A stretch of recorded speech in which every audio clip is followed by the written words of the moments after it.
Hello guys, നമ്മൾ ഇന്ന് നോക്കാൻ പോകുന്നത് count digit of A number.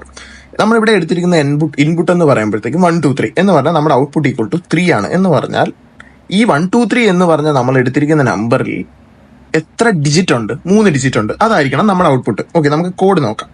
Counter equal to 0 while number greater than 0 number equal to num by 10 count plus equal to 1. ഇതെന്ന് പറയുമ്പോഴത്തേക്കും എപ്പോഴാണോ നമ്മുടെ നമ്പർ 0 ആവുന്നത് അതുവരെ നമ്മൾ കൗണ്ടറിനെ 1 കൊണ്ട് ഇൻക്രിമെന്റ് ചെയ്തുകൊണ്ടിരിക്കും. നമ്മൾ നമ്പറിനെ ഓരോ ഐട്രേഷനിൽ നമ്പറിനെ 10 കൊണ്ട് ഡിവൈഡ് ചെയ്യുന്നു, കൗണ്ടറിനെ 1 കൊണ്ട് ഇൻക്രിമെന്റ് ചെയ്യുന്നു. എപ്പോഴാണോ ഇത് നമ്പർ 0നെ കാട്ടി ചെറുതാവുന്നത് അപ്പോഴത്തേക്കും നമ്മൾ ആ ലൂപ്പിൽ നിന്ന് എക്സിറ്റ് ആവുന്നു.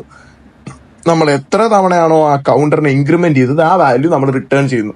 സോ ഇതിൽ നിന്ന് നമുക്ക് എന്ത് മനസ്സിലാക്കാം? എത്ര തവണ നമ്മൾ 10 കൊണ്ട് ഡിവൈഡ് ചെയ്തോ അത്രയും തവണ അതായിരിക്കും total number of digit in A number. Okay, ഇത് ഒരു മെത്തേഡ്. നമുക്കൊരു രണ്ടാമത്തെ ഒരു സൊല്യൂഷനും കൂടെ ഉണ്ട്. Log of number plus 1. നിങ്ങൾ log of base 10 of number plus 1 എടുക്കുവാണെങ്കിലും നിങ്ങൾക്ക് ആ സെയിം വാല്യൂ തന്നെ കിട്ടും. എന്താണോ നമ്മൾ മുകളിൽ കണ്ടുപിടിച്ച അതേ സെയിം വാല്യൂ തന്നെ നിങ്ങൾക്ക് ഇവിടെയും കിട്ടും. ഇതൊരു സിംഗിൾ ലൈൻ ഓഫ് കോഡ്. മറ്റേതാണെങ്കിൽ നിങ്ങൾ കുറച്ച് ലോജിക്കും കൂടെ എഴുതണം. സോ ഇതിന്റെ ഫുൾ എക്സ്പ്ലനേഷന്റെ വീഡിയോ ഞാൻ യൂട്യൂബിൽ അപ്ലോഡ് ചെയ്തിട്ടുണ്ട്. നിങ്ങൾക്ക് ഇഷ്ടപ്പെട്ടിട്ടുണ്ടെങ്കിൽ ഇതിനെ കുറിച്ച് കൂടുതൽ അറിയണമെങ്കിൽ please do watch the video, subscribe my channel, like my videos. Thank you.